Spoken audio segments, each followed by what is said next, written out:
सिया राम। भैया किसान लोग जब खेत में बीज बोते हैं तो क्या सीधा गाड़ते हैं क्या?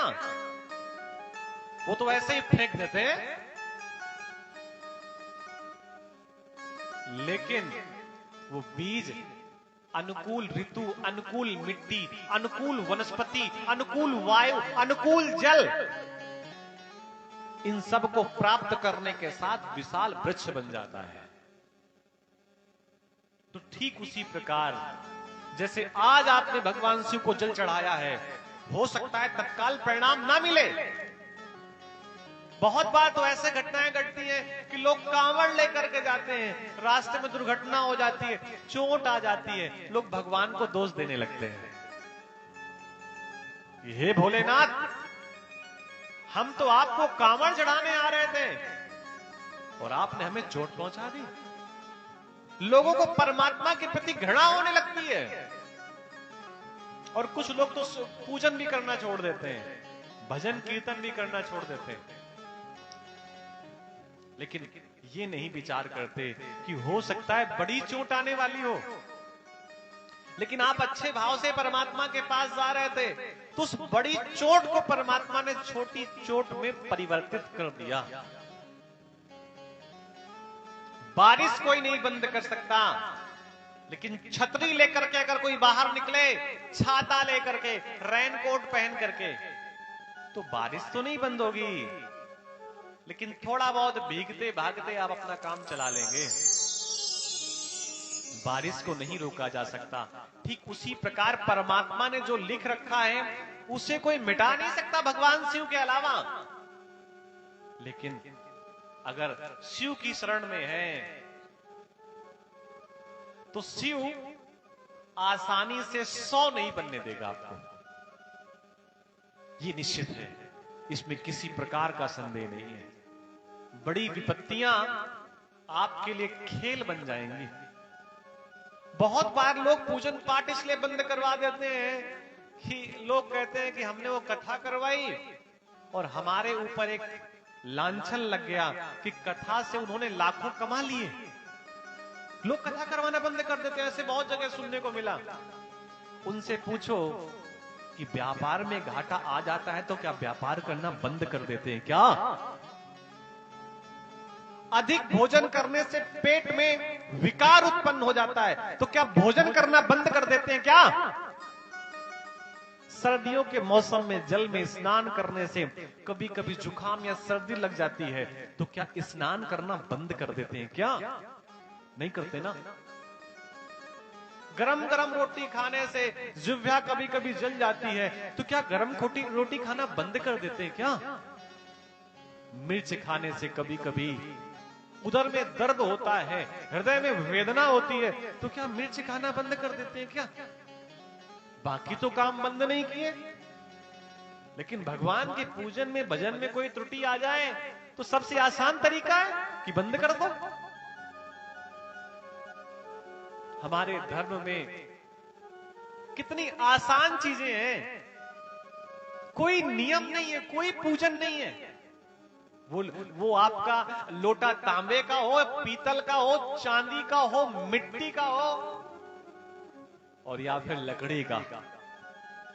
भगवान महादेव ये नहीं देखते कि जल तू कैसे चढ़ा रहा है, वो तो ये देखते हैं बस तू आ गया है, बस यहां पर आ गया, अब कुछ और मुझे तेरा सर्टिफिकेट लेने की आवश्यकता नहीं है।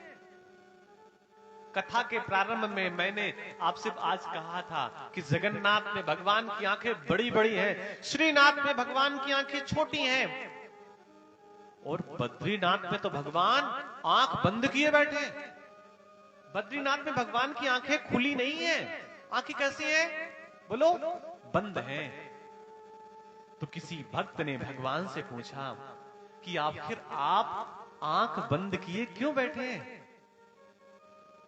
और आप आंख बंद करके क्या संदेश देना चाहते हैं? तो भगवान ने कहा कि जो व्यक्ति मेरे द्वार तक आ जाता है, अब इसके गुण और अवगुण देखने की कोई आवश्यकता नहीं है। अगर यहां पर आ गया है तो भैया हमें तो उसे पार ही करना है। आप शिव के सन्मुख बैठ जाएंगे।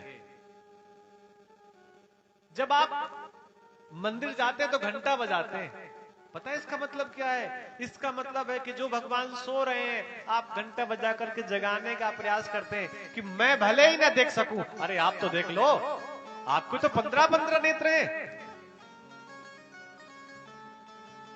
तो भगवान को घंटा आते समय क्यों बजाया जाता है? कि भगवान को ये लगे मैं आ गया हूं। और जाते समय इसलिए नहीं बजाया जाता कि भगवान को ये लगे ये गया ही नहीं है।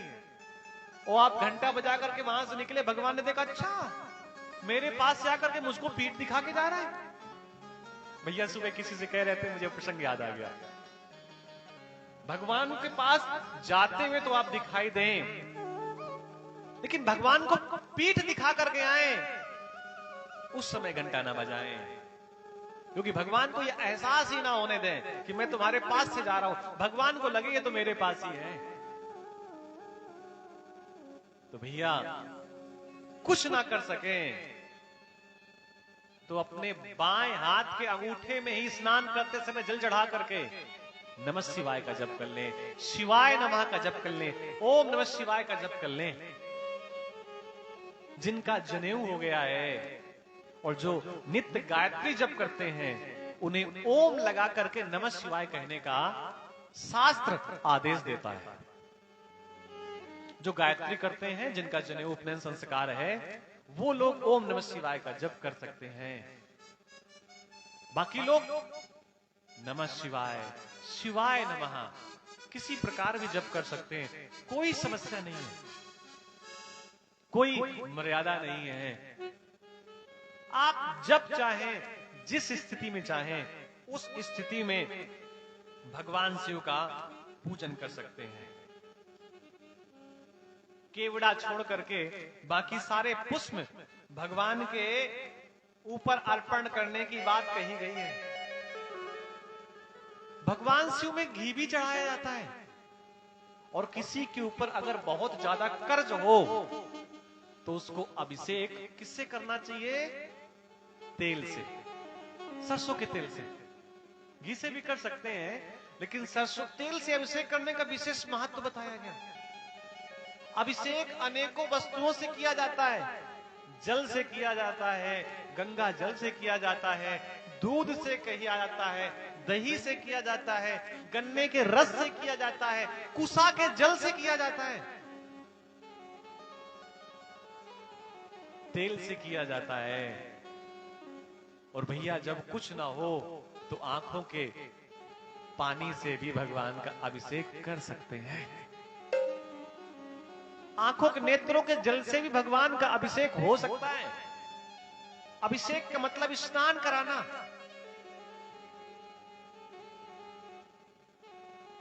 तो ये कभी छोड़ना नहीं चाहिए। बाकी सभी के पूजन के नियम हैं कि किस तिथि को पूजन करने से क्या लाभ मिलता है। एकादशी को नारायण का पूजन करना चाहिए। दशमी को भी घर में दीपक जलाने की बात कही गई, विजयदशमी। नवमी को राम का पूजन करना चाहिए, राम नवमी।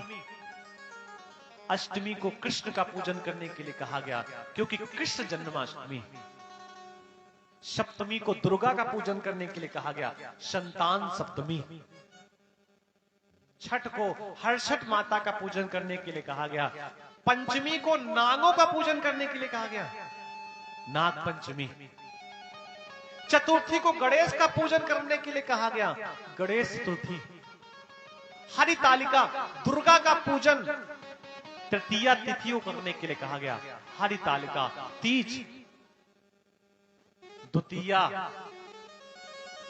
भाई का पूजन करने के लिए कहा गया, भ्रात द्वितीया। और अगर सौभाग्य हो, अपने पास व्यवस्था हो, तो भाई के साथ द्वितीया को पता है अपने पति के साथ स्नान नहीं किया जाता, मित्र के साथ स्नान नहीं किया जाता, पिता के साथ स्नान नहीं किया जाता। भाई को अपनी बहन का हाथ पकड़ करके यमुना में स्नान यम द्वितीया को किया जाता है। यम द्वितीया, द्वितीया के दिन अगर यमुना में स्नान भाई अपनी भगनी के साथ करता है, बहन के साथ करता है, बहन भाई मिलकर के स्नान करते हैं, तो भैया ऐसे भाई को यमलोक के दर्शन नहीं करने पड़ते, ऐसा यमराज ने आशीर्वाद दिया है।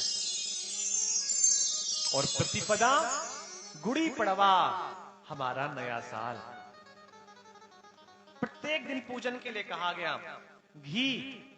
घी से भी भगवान शिव का अभिषेक होता है।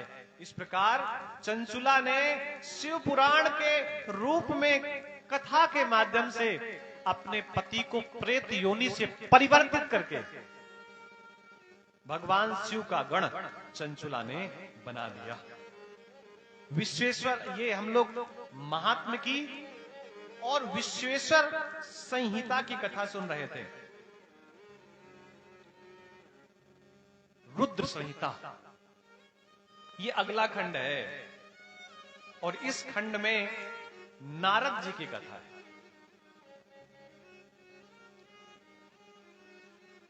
कि किस प्रकार नारद जी के मन की इच्छा पूरी भगवान शिव के माध्यम से हुई। जगतः पितरम शंभो जगतो मातरम शिवा तत्पुरुषस्य गणाधीशम न तैतृणमयामहे एकदा मुनया सर्वे